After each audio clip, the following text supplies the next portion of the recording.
جمال الدين مازوني، مدير مركز التكوين المهني والتمهين العربي كريم الصديقيه، متواجد عند البارالير تاع التريدينيون والهبطه تاع الحلويات الكاري لاري فرطاس محمد. المركز تاعنا لا كاباسيتي داكاي يعني قوه الاستيعاب تاعه 250 مقعد، وعندنا النصف الداخليه. المركز الصديقيه متخصص في الفندقه والسياحه وكل التخصصات كيرولي لي زوتيل. عندنا اتفاقيات مع الفنادق ومع لي ريستورون. او ميم طون عندنا لي سبيسياليتي كيما الفروي كليماتيزاسيون، عندنا الكتروميكانيك. هادو داخلين مع يتماشوا مع الفندقه. كي نروحوا لي زوتيل الالكتروميكانيك والفرو كليماتيزاسيون يتماشوا مع الفنادق. على هذيك حنا رانا دايرين هاد لي سبيساليتي. عندنا النصف الداخلي لي ستاجير يفطروا هنا، اغتنموا الفرصه.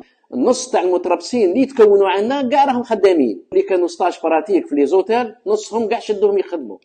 ماذا بكم تقربوا عنا، تفضلوا ومرحبا بكم. في 27 جويي نبدو لي زانسكريبسيون. ولادي وبناتي ان شاء الله غادي كي تجوا المؤسسه تاعنا تلقوا بيرو داكاي يستقبلكم. كاينه مستشاره التوجيه هي اللي تستقبلكم وهي اللي توجهكم، ومعها ستاف تكنيك تاع الاساتذه كل واحد وسبيساليتي تاعه.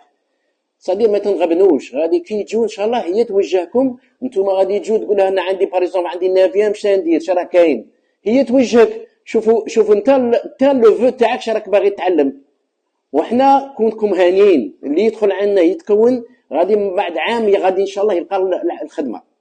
هي 90% احنا اللي تكونوا عندنا كاين الكتروميكانيك، كاين فروا كليماتيزاسيون، ولا لي سبيساليتي تاع لا كويزين باتيسري ريستوراسيون ريسبسيون. هادو نصهم كاع راهم يعملوا، وان شاء الله تلقوا عندنا كاع المعلومات الكافيه اللي راكم تحوسوا عليها. غير واحو مرحبا بكم. متربصة أبو سالم يسرى، اختصاص صناعة حلويات في المركز الصديقية، مستوى ثالثة ثانوي. جيت للمركز باش نطور هذه الموهبة تاع صناعة الحلويات، وتعلمنا بزاف مع الأستاذة تاعنا. تعلمنا جينواز، بريوش، بزاف لاباط فيتي، لاباط سوكري. راني قريب التخرج ان شاء الله. هادو الصوالح كاع اللي تعلمتهم يفيدوني في المشروع المستقبلي. بالتوفيق للجميع ان شاء الله. نطلب من جميع الشباب اللي ما ساعدهمش الحظ لإتمام مسارهم الدراسي التوجه إلى مراكز التكوين المهني لاكتساب حرفة تضمن لهم مستقبلا. شكرا، بالتوفيق إن شاء الله.